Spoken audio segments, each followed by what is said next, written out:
Tudo bem? Como é que vocês estão hoje, neste sábado maravilhoso, bonito, lindo dia? Obrigado, Deus, por esse dia maravilhoso que o Senhor nos deu. Muito bem, hoje é o 7º dia desta semana, neste sábado, e nós estamos aqui continuando nossa série sobre esta semana chamada Semana Santa.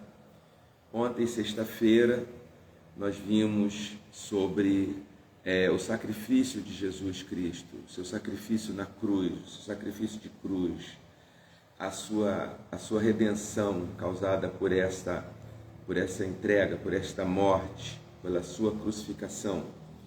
E, seguindo os acontecimentos narrados nos Evangelhos, vamos ver que após a sua morte, que se deu por volta das 3 horas da tarde, às 3 horas da tarde, naquela sexta-feira, que era um dia onde haveria o sacrifício dos cordeiros para a Páscoa.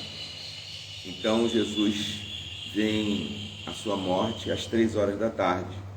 Às 6 horas, depois das 6 horas da tarde, entrava-se no Shabat, o dia sagrado, o sábado, que começava às 6 horas da sexta-feira até às 6 horas do sábado, portanto, num dia como hoje.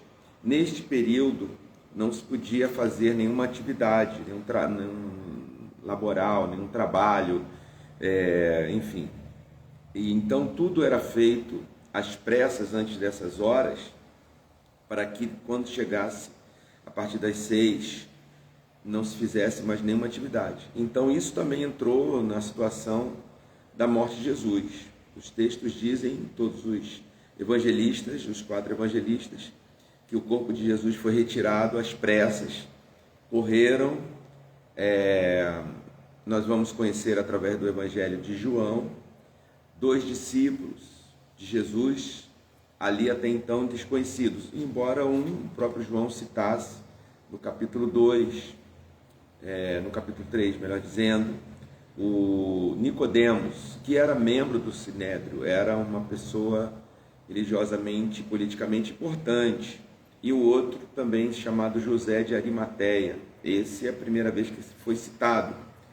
E os dois vão ter esse papel importante, vão pedir a Pilatos o corpo, porque normalmente o corpo não podia ser retirado da cruz antes de morrer, e às vezes, dependendo da ordem, esse corpo ficaria exposto ali mesmo em decomposição, para servir de exemplo. Então eles correram antes das 6, porque mesmo isso de retirar o corpo da cruz não poderia, segundo a lei, né, segundo a tradição da lei, né, vamos deixar bem claro que Jesus já tinha até exposto a respeito disso, do sábado, mas, segundo a tradição da lei, mesmo isso constituiria um trabalho, retirar um corpo da cruz, fazer uma preparação que fazia parte desses rituais de sepultamento. Então eles correram, e até Pilatos ficou surpreso, mas já morreu, já deu autorização, eles correram lá, retiraram. José de Arimateia providencia panos de linho, para revestiram este corpo ali, o corpo de Jesus morto, e levaram ele a uma sepultura da própria família do José de Arimateia, que era ali perto mesmo. Então não tiveram que percorrer nenhuma distância. Tudo você vê que está dentro desse cronômetro, né?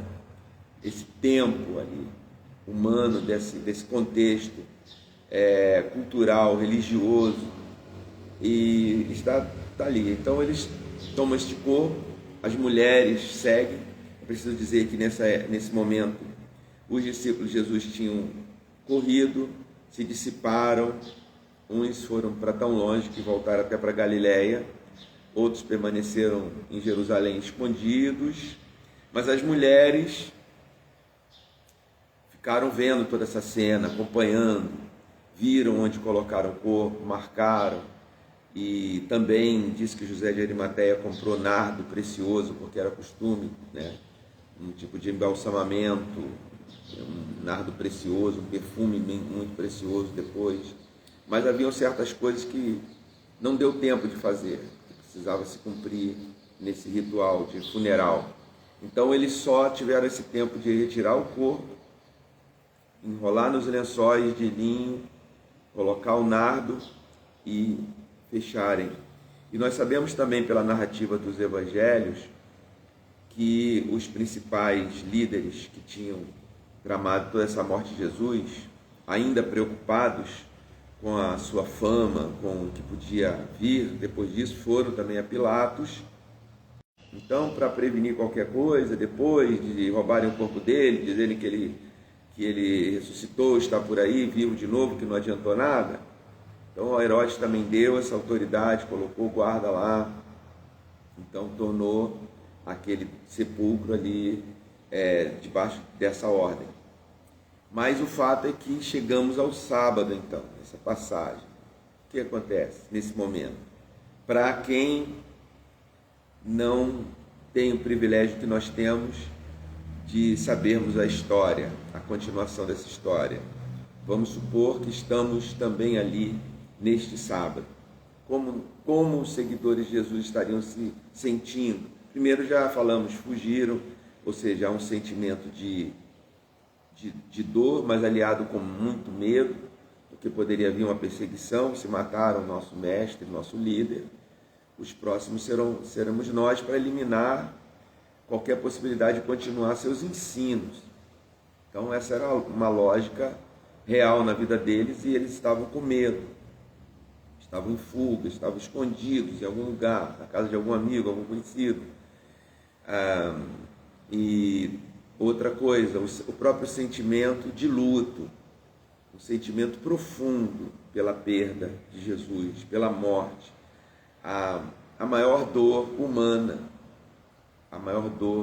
que pode ser produzida pelo seu maior inimigo, mas agora tem a dor da sua ausência, dessa consciência, dessa fatalidade, desse acontecimento. Jesus está morto, não está mais entre nós. Foi uma semana extraordinária desde a nossa chegada. Eu estou aqui tentando fazer uma interpretação, uma narrativa dos seguidores de Jesus, possibilidades. Entramos em Jerusalém com ele, tudo levava a crer que seria o seu momento, que seria o seu dia, que seria a conclusão das Escrituras ou das nossas tradições conforme nós esperávamos. Mas tudo isso, os seus ensinos, tudo que aconteceu nessa Páscoa, tudo isso foi uma derrota. Ou todos esses seguidores mais próximos, os 11, sem já contar com Judas, que também produziria esta frustração, saiu de nós, saiu do nosso meio. A traição, saiu do nosso meio como se diz, saiu do nosso meio o traidor. Então, o que nós podemos, estava dentro, desse momento tão difícil na vida deles, este sábado. Mas então vamos falar um pouquinho sobre este sábado.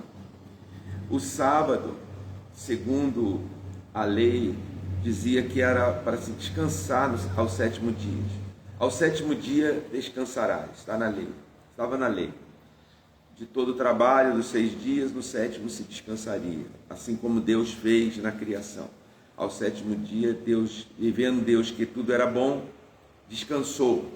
E isso veio como uma lei dada por Deus a Moisés para que se descansasse. Depois se tornou uma regra, uma das principais regras da lei nos tempos de Jesus, era guardar este sábado. As seitas, principalmente os fariseus, tinham tornado este mandamento numa regra de vigilância social, quem estava fazendo o quê. E eles tinham escritos, ensinos entre seus mestres fariseus do que deveria, o que não deveria ser feito, com detalhes, quantas caminhadas, ir dali, se levantar poeira no chão. Se você caminha numa estrada poeirenta e você está levantando a poeira, você não está mexendo com a terra? Isso não é uma atividade, isso não é um trabalho. Então Então eles se ocupavam disso e impunham essas regras, não só aos seus seguidores, mas ao povo, como a verdadeira religião, aquilo que se deveria fazer como certo para agradar a Deus, deveria seguir as suas regras. Então esse sábado, esse mandamento, essa prática, ela estava, vamos dizer assim, contaminada nos tempos de Jesus. E tudo isso, esse dia de hoje, é no sábado também, entre a morte de Jesus e o primeiro dia que virá, que nós veremos amanhã, finalizaremos essa série amanhã, primeiro dia da semana, o que vem aí. Mas nesse momento de incerteza, acho que a palavra aqui para os discípulos, para os seguidores de Jesus, era incerteza. Esse sentimento tão humano, que causa um vazio tão grande, a incerteza que se abate sobre as pessoas quanto ao futuro, mesmo quando tem uma fé, tem uma crença central, como a fé cristã, a morte, a separação, a fatalidade, tudo isso vem e quebram, minam a fé. Tem que se agarrar muito na fé para superar, mas ao mesmo tempo ela é muito chacoalhada, né? Perguntas vêm à alma, perguntas vêm à mente, perguntas vêm de todos os lados, como o sofrimento de Jó, ele ouviu, mesmo não estando morto, mas ouviu tantas coisas sobre as possibilidades do seu sofrimento. As pessoas querem saber por que se está sofrendo, quais as causas, por que isso, por que aquilo, o que só aumenta a dor do momento. Então, naquele sábado, as regras farisaicas, por exemplo, não teriam nenhum poder sobre essa dor. As tradições elaboradas durante séculos pelos homens para se explicar e tentar se impor a lei de Deus também não fariam nenhum efeito. Obrigado, Juvenal, estou aqui acompanhando. Obrigado pela sua presença e o seu toque foi importante também. Continuando, então não teriam nenhum efeito sobre os acontecimentos, sobre esse sentimento. Porque não havia nenhuma certeza. Jesus morreu, a certeza é essa, morreu, e agora? E daí para frente? Bom, e como nós podemos, nos colocando no ponto de vista, na posição dos seguidores de Jesus nesse sábado, nesse dia de hoje, no tempo presente, pensando, talvez trazendo aqui algumas reflexões, algumas meditações sobre o sábado. Quando Deus dá esse mandamento, o que nós podemos aprender com isso? O que será que isso traz para nós? E o que seria também aplicando para os discípulos naquele sábado de incerteza, e o que seria para nós hoje vivendo um tempo presente? Nós temos um extraordinário benefício que só depois de amanhã os discípulos de Jesus teriam, que é a sua ressurreição.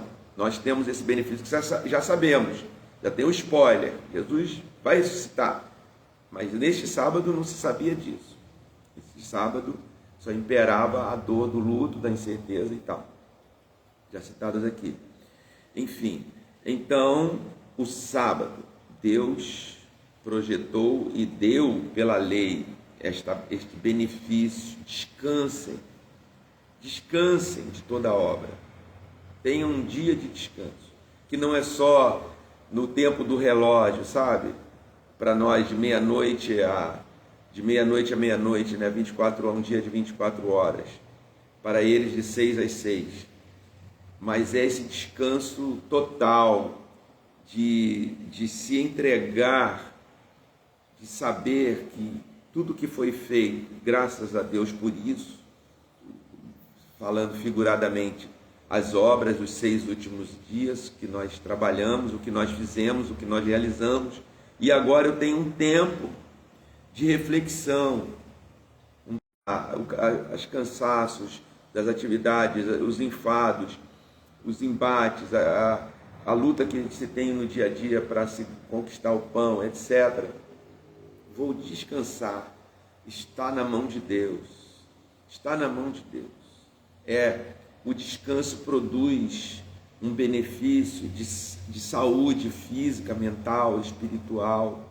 Produz o grande benefício de se confiar em Deus. Eu não vou ter que, não é ficar vendo a regra, eu profanei o sábado, mas assim, eu vou descansar em Deus.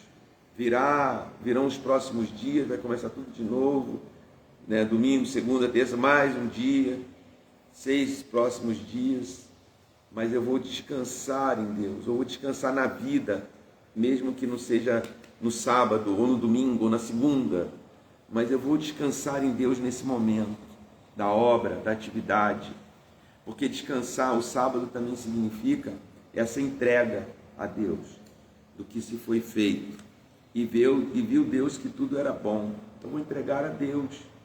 Isso descansa a alma da pessoa, isso nos poupa do sofrimento, porque esse sofrimento, essa ansiedade, vem do desejo de controlar e também dessa coisa da natureza humana de se sentir dono das coisas que se faz. Donos, nós não somos donos de nada. A morte leva tudo. Os discípulos estavam vendo isso. A morte levou a nossa fé, a morte levou nosso conhecimento, a morte levou nossa autoconfiança que nós tínhamos adquirido, porque eles não estavam vivendo ainda no espírito, eles estavam vivendo na carne. Então, eles não podiam compreender ainda essa espiritualidade que Jesus trouxe e vai trazer de uma maneira mais profunda 50 dias depois dessa Páscoa. Qualquer coisa a gente faz uma outra série daqui a 50 dias sobre o Pentecostes. Mas o fato é que eles ainda estavam vivendo na carne, nas preocupações carnais que nós temos. E isso produz as doenças, as ansiedades, as dores, porque a gente quer controlar e a gente sente a minha obra, o que eu fiz, como é que está, eu preciso ver, preciso estar lá. Então a gente não descansa. A gente não descansa nessa vida. E eu não digo obra apenas coisa de profissão, de trabalho. Pode ser tudo, toda a nossa caminhada na terra. Se tem filhos, se tem família, enfim, tudo aquilo que nos envolve, que nós geramos com a nossa vida. Não geramos sozinhos, evidentemente, mas é assim que a gente sente, né? Isso aqui é meu, é nosso, eu preciso cuidar e não descansa. Então, o sábado também significa isso, entregar a Deus. Entregar a Deus. A morte, não há nada que possa ser feito. Aqui, só um vitorioso será visto, o próprio Deus. Só um tem poder sobre a morte. Isso será visto amanhã. Mas nesse momento de descanso, é dizer assim, a morte cortou, a morte tirou de nós o amor, tirou tudo aquilo que nos encheu de esperança, nos encheu de perspectiva, de futuro, de tudo. A morte tirou, que é isso que a morte faz. A morte tira tudo. Tira até o poder sobre o seu corpo, como aconteceu com o próprio Jesus. Ele não decidiu onde seria sepultado, como seria envolto em lençóis de linho, que colocasse nardo nele. Não, ele tinha falado quando Maria jogou aquele nardo que ela estava preparando para a sepultura, o sepultamento dele. Mas ele mesmo, a morte, humanamente falando, Jesus sofreu isso.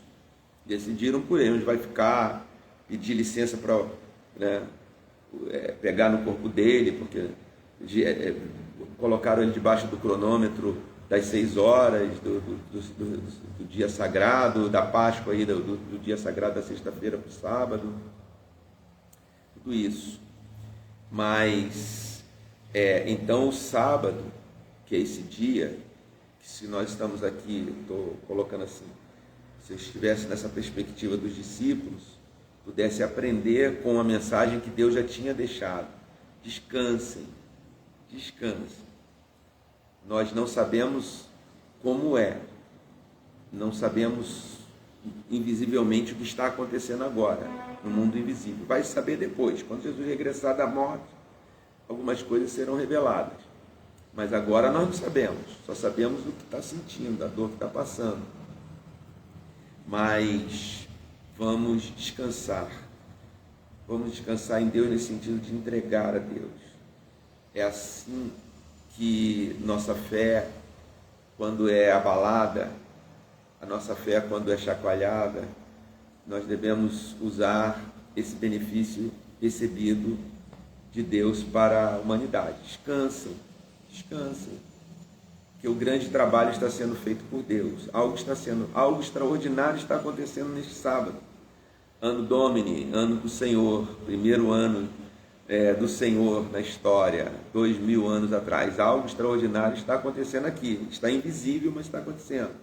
Amanhã será revelado, domingo será revelado. Mas hoje é dia de descanso. Com dor, não se tira dor, não se tira separação.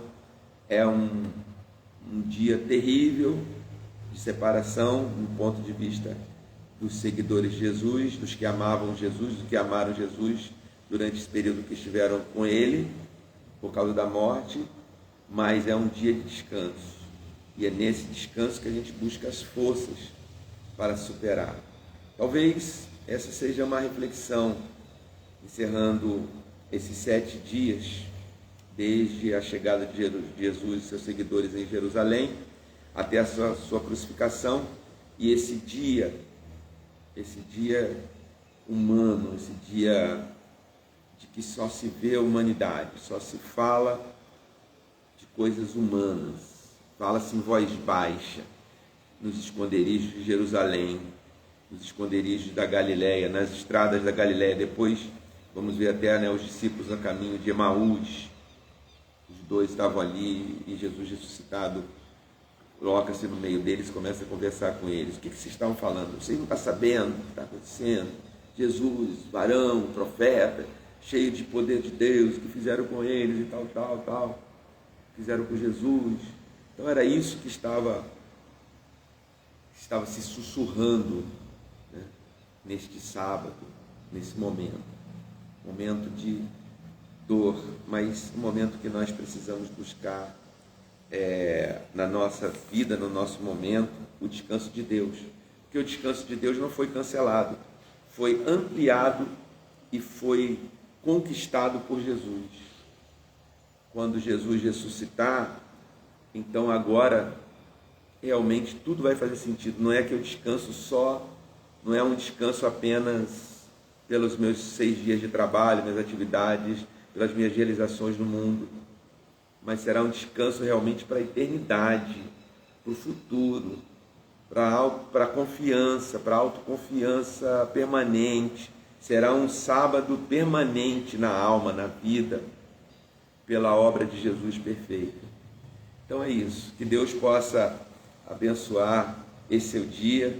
Se você estiver precisando por algum motivo de descanso, lembre-se que Deus já trouxe na revelação das Escrituras o benefício do descanso, e principalmente Jesus. Deus vai fazer com que o descanso seja algo real, não apenas uma coisa para se seguir, se praticar, que pode até ser desvirtuado, se transformar em regra, em regrismo, essas coisas, mas é algo para ser vivido mesmo. Então é isso. Deus abençoe. E agradeço a presença dos amigos. Juvenal foi o primeiro a entrar aqui. A pastora Emília, que está lá em Tocantins. Olha que privilégio estar conectado com Tocantins, aí com o pessoal lá.